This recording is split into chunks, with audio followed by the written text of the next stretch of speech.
Welcome into another edition of the GigEm247 Sports Podcast. I am Andrew Hattersley, joined by Carter Karels, back from a week of vacation. A lot happened during the week. We had the Buzz Williams contract extension, the new SEC schedule getting announced for the 24 season, uh, getting announced as well last week. So a lot to get to. Carter, first off, welcome back. How was the trip? It's good, man. I went to a wedding in New York, and we were kind of afraid at first. We're like, can we breathe up there? We're seeing all these With all the reports smoke going about on. the oxygen and the smoke, but hey, I'm good now. But if I pass out mid podcast, you know why. There we go. You know why. Well, glad you're back. Glad you're back again. Like I said, we got a lot to get to. I saw some of the pictures and did look pretty serious up there. We're gonna start with that announcement of the 2024 schedule. Last week was obviously a lot going on with recruiting, camps, a commitment from Miles O'Neill. And right around the time that O'Neill announced his commitment, the 2024 schedule was also revealed, and A&M will draw Arkansas, LSU, Missouri, and Texas for their home games, and Auburn, Florida, Mississippi State, and South Carolina for their road games. Your reactions, just when you hear that schedule, what kind of comes to mind? Amazing for A&M. That really Mm-hmm. is the way to look at it here because you avoid Bama and Georgia, Yep. and again, people are gonna maybe call me a coward for saying, "Oh no, we want to play the best teams," but no, if you want to make the 12-team playoff, having an easier schedule in this crazy conference can help you out. So you avoid Bama and Georgia. Then three of your biggest games, I would say, in Notre Dame, Texas, and LSU, they're all at home. In your road games, you kind of go down the line. Auburn, they're kind of in this rebuild with Hugh Freeze. Florida, Billy Napier, we don't know if he's that guy yet. He's done a really good job on the recruiting cycle in 2023, but on the field, it hasn't been there yet. Mississippi State, obviously, they've got all kind of a rebuild, I guess maybe you would call it, with having a new coach. South Carolina, it's not going to be Spencer Rattler anymore. We'll see where they are. But you kind of look through this list, and it's like there's no at Georgia or at LSU or just this daunting road opponent. Your biggest games are at home. You're avoiding the two best teams in the SEC, and your 2023 class or 2022 class that was so good will all be juniors by then. And you think of 2023, and realistically, I don't think anyone's expecting A&M to make the playoff or do anything super crazy. But if you can get to 8 or 9 wins this year, you could really set yourself up well in 2024. And you think about, okay, what does this team need to do to set up for a big 24? You think, okay, let's have some stability, not lose a bunch of guys to the transfer portal again, not have, the off the field stuff. And then, have a season you can look at and say, hey, this is building toward the future. 8 or 9 wins is a big improvement from 5. I think 9 is kind of the number I've set for this is where you begin to feel optimistic. So if they get to 9 this year, it could build up to a really good 24 just because it sets up well in just about every way for A&M. No, it definitely does. And even the 2023 schedule, we were talking about it before we went on air, that it sets up a little more favorable, that you don't have that stretch like last year where you're on the road for more than a month. From a recruiting standpoint, that's the other angle I looked at it and thought to myself when I first saw the schedule, what an opportunity A&M's going to have in 2024. When you look at the fall, they're going to be able to have 3 massive recruiting weekends. When you think about Notre Dame, LSU, and Texas, those are all schools that are obviously going against a lot on the recruiting trail, and you're going to be able to have huge visit weekends, probably once during non-conference, whenever the Texas game gets scheduled, and then the LSU game. That's a huge opportunity if you're able to kind of deliver on those games.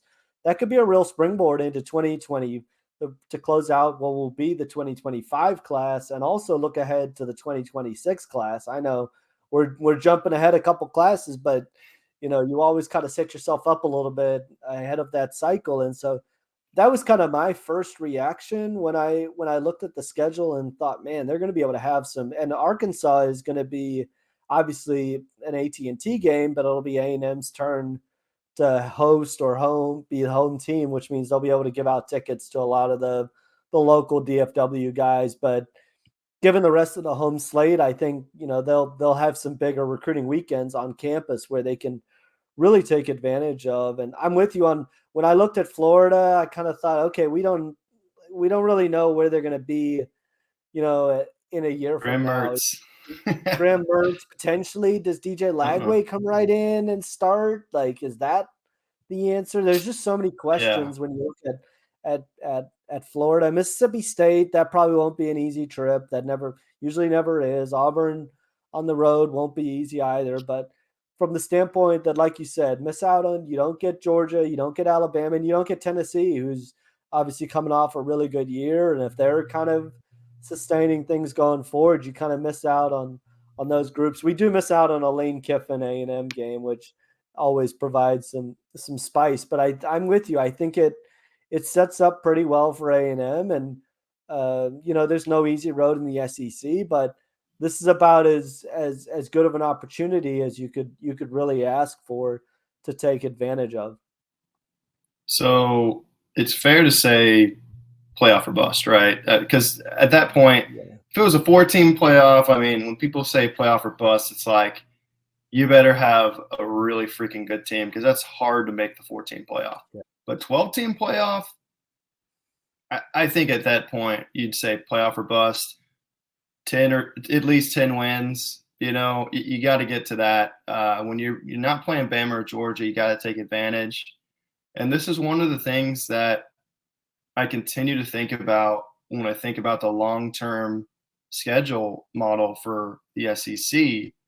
There's so much talk about the 3-6-6 model, 1-7-7, who will be the permanent rivals, what rivalries will be left out. I'm kind of thinking, is A&M going to play Bama and Georgia every year or in the same year? Because, I think the hidden value of the schedule can be who are in your rotating years, because that's what will determine how difficult your schedule is. And I think if you can get Bama and Georgia in the same year, it would kind of suck, but that next year you'd be freed up. You could have this odd year, even year. You'd be the San Francisco Giants, where it's just like, every other year you're good, but like, you kind of take that year, kind of be okay, and then bounce back then next and you year. could recruit to that year. You could have more of a front-loaded. That could be the class where you take, a ton of guys, and then the next year you don't take as many guys. I don't know. That might be a little bit more complicated, but generally speaking, you could say every other year is the year, and it would set up well. If they can manage to do that, this 24 season can give them the template. It can show them, hey, this could be that every other year thing for you if you don't get both of them. Now, long term, we'll see just how good Bama and Georgia are 20 years from now. So you can't lock yourself into this kind of recency bias, like Nick Saban complaining about playing Tennessee, LSU, and Auburn every year. It's like, okay, well, Tennessee sucked before last year, so you wouldn't have said that before last year. And the same with LSU in certain points, and same with Auburn at certain points. It's like this recency bias. You can't say, oh crap, they're going to play this team, because 10 years from now that team could be pretty good. So, but Bama and Georgia are the Titans right now, and so short term, I think it'd be great if you could load them in the same year and then have that off year. And 24, I think, will be that blueprint where we'll see how that can work out for them. Yeah, and we talked about how favorable the 2024 schedule sets up. It could be, we don't know how the 2025 schedule is going to set up, but projecting ahead, they're going to have to go on the road to Notre Dame. Obviously, is the second part of that home and home, and depending on what happens with Alabama and Georgia, it could be the year where you kind of need to take advantage of, depending on what that 2025 schedule looks like. And so I'm with you there. We're gonna talk a little more about important years coming up, and there was some more big news last week. Kind of right as I was walking out of the camps, the news came out about Buzz Williams' extension through 2028. We're gonna talk about that right after a quick break.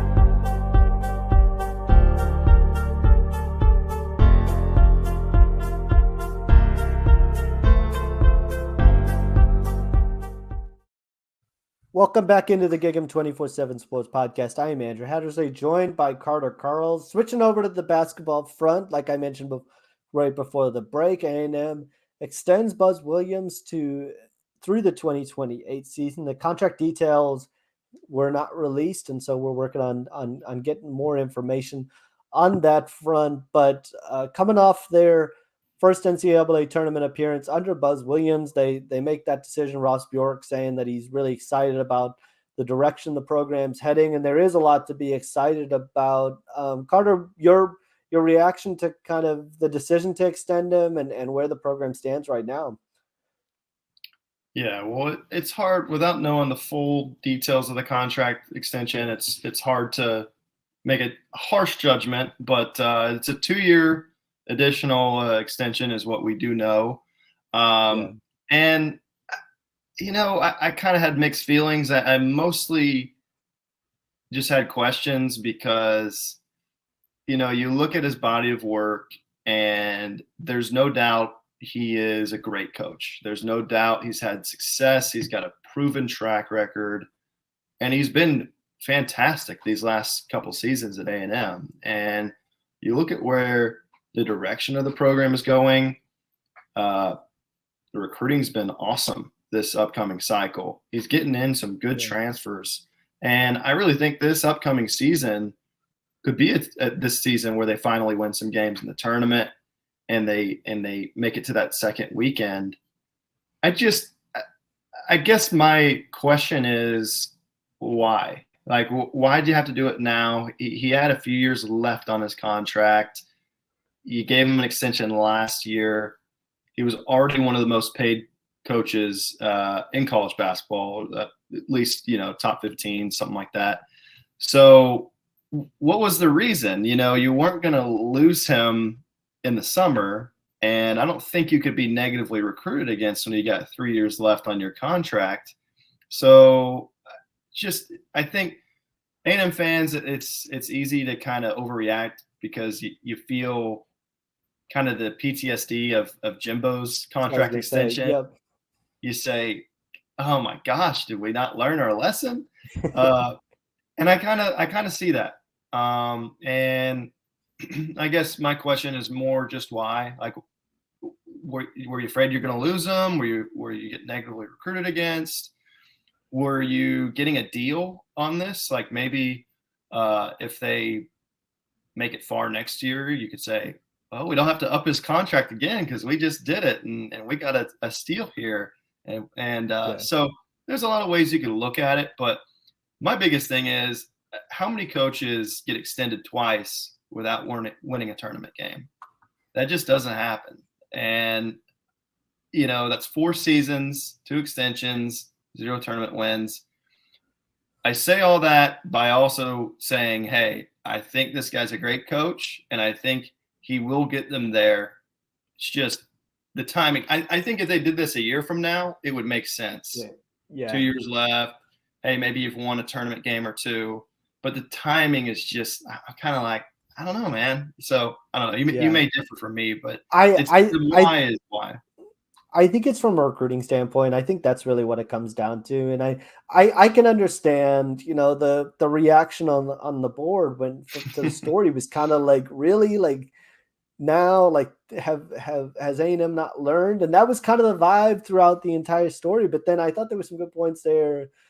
I think it's from a recruiting standpoint, and I think that's kind of where they're thinking is they want to be able to head out on the recruiting trail and say, listen, these contracts extended through the next 4 years, and provide sort of that stability and kind of get out ahead of, is there, if you mentioned, is there any negative recruiting? I haven't heard of any sort of negative recruiting about his contract or anything like that, but I think they just want to get out ahead of any type of, negative recruiting from that standpoint, and be able to say, he's here, he's locked in for the long term. Obviously, they're off to a really nice start in the 2024 class. All three of those guys, whether it's on the 24/7 sports rankings or the composite, are ranked inside the top 100. So, you know, that's a really nice class that he's building together, and I'm not sure they're done yet. I think they're banking a little bit on the future too, and that's probably where A&M fans get like a little bit nervous when it comes to contract extensions. Obviously, he's coming off that first tournament appearance and has gone 52-23 in his last two seasons.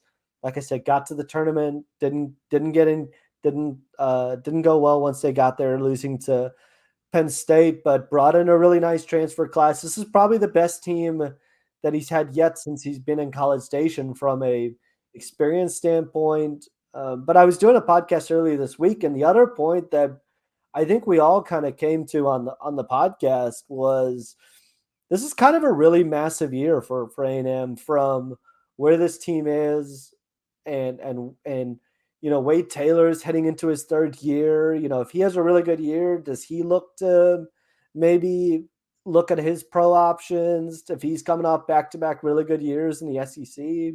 Tyrese Radford is obviously coming back for another year. This is the third year for Henry Coleman, second for Julius Marble.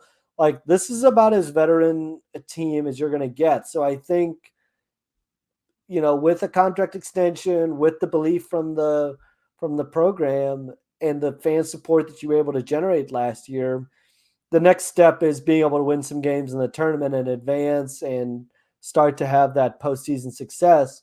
And then I think this all starts to come together, but they still need to go out and do it. But, from that standpoint, I can understand the contract extension. I think that's kind of where they were thinking and trying to project it forward maybe a year or two. Yeah, I still go back to, like, you could have done it next year. There's nothing stopping you. It's not like He you're had gonna 2 go take years this left, West Virginia job. Yeah, so, man, it was 3 years left, with it being through Was it 3 through 26? Yeah. Yeah, and so it was a 2-year extension through 28. Yes. So, 3 years left, and I don't know. It's Yeah. more the why, and it's more the you could have done it next year. Like, not doing it now, I don't think hurt you. I don't think recruits would have gone, whoa, he only has 3 years left. I think True. it. But yeah, I don't think it'll cost you. I think Buzz has them in the right direction. So, as much as we maybe want to nitpick it, I don't think it's going to end up being that big of a deal, probably. No, I don't. And I also would push back. I don't, from those who have gotten to obviously know Buzz Williams over the last couple of years, the talk of a contract extension, like causing him to be lazy and all that sort of stuff, like, Yeah. Buzz Williams is not really wired that way. Like, he's did like the guy is so regimented down to when, like, his workout Yes. takes place and what time he needs to be done with his workout to be in his meeting, to do film study and all that sort of stuff. So, I don't think there's really a worry about like a contract extension is going to cause him to relax or anything like that. I just don't think he's wired that way. He's too competitive. he just doesn't work that way. Now I wanted to ask you too, because I was asked on a like I mentioned, I did a podcast earlier this week about A&M basketball and was kind of asked about this. And do you sense there's pressure on A&M this season to deliver from just where the roster stands and all that sort of stuff, or what kind of pressure do you see on A&M this season? Yeah, I think there is, just because of how last year ended. Yeah. I think there will be pressure because they've really loaded up this non-conference schedule. They're going to have games that matter right away, and it'll be a great test for them. And I'm interested to see, can they put it together wire to wire, because it's been a team where the highs have been extremely high the last couple of years, but the lows have been pretty low. Can they be more of that complete team that can do it from start to finish? And I think they learned a lot of lessons last year. And now that they're veterans, like Wade Taylor, as great of a player as he was only a freshman and a sophomore. Yeah. So I think he having that, man, I think it's that New York air that's getting me right now. Yeah, it's New York air. It's New York air. The New York air. So, but yeah, I think Wade being an extra year and already being a first-team All-SEC player, seeing the next level that he can get to, and some of these transfers, I think they're going to have better depth. I think they're going to have better versatility, better defenders, better three-point shooting. I think three-point shooting is kind of where the pressure is at right now. That's been kind of the weak point for this team. But yeah, they need to win a game at least in the tournament to kind of satisfy fans, maybe make the second weekend, depending on how the year goes. But yeah, it's just, there is that pressure there, especially when you just gave them the extension. I think really the other question for me is, we've seen what Buzz can do with guys who were either not recruited or not on the national radar, turning guys like Tyrese Radford into a second team All-SEC player. Will he be able to begin recruiting and developing the star guys, the really good players within the state and within the country? It seems like he's doing that with this upcoming class. But that's kind of where I think this next step is, because like, he is an incredible in-game coach and an incredible developer of talent. The question is can you get the blue chip recruits? Can you get the blue chip transfers? I think he's beginning to show that he can do that. I mean, he's done it before, but like at an even higher level now that he's had some success here. And the question is, like, how much does that raise your ceiling once you begin to do that? Because your ceiling is only so high when you've got a team that's full of guys that are kind of overachieving. But once you start to get these freakish athletes and these NBA prospects, like, that's where I'm curious to see where that takes this program, because they haven't had a lot of NBA prospects over the years, and they haven't under Buzz. Well, I think you're going to start to see more of them come in the next couple of years, next few years. And that's where I think you'll see this program take that next step. No doubt. Even you look at a guy like Dexter Dennis that was so pivotal for them last year. If you look at a lot of mock drafts, he's not really on him. He's kind of in that fringe range, has had some workouts with a lot of teams, and I could totally see him getting like a two-way deal or a G League or Summer League invite or something like that, but hasn't quite, broken into a lot of the draft stuff. I do like what A&M's done from a scheduling standpoint. I think we've kind of had this discussion over the last couple of years, that play in Houston, for example. I think that's a nice early season matchup to have there. And it's one of those things, if you lose it early in the year, the committee has shown they're not going to punish you for doing that. And so, playing a team like Houston, playing Memphis, who's, Penny Hardaway's had them right on the doorstep of the NCAA tournament or in the NCAA tournament the last couple of years. Like, that's a nice scheduling you know, game to have in the out of conference, and it's not going to punish you if Yeah. you if you are competitive and you're winning some of those games, you can get some nice resume boosters. And I think that's kind of the feeling from last year was, okay, that team probably should have been like a 4 seed, right? Like coming second in the SEC, going 15-3. That probably should put you in the 4 range in terms of seeding. That gives you a better chance at advancing seeding wise and all that sort of stuff, being a favorite. And so,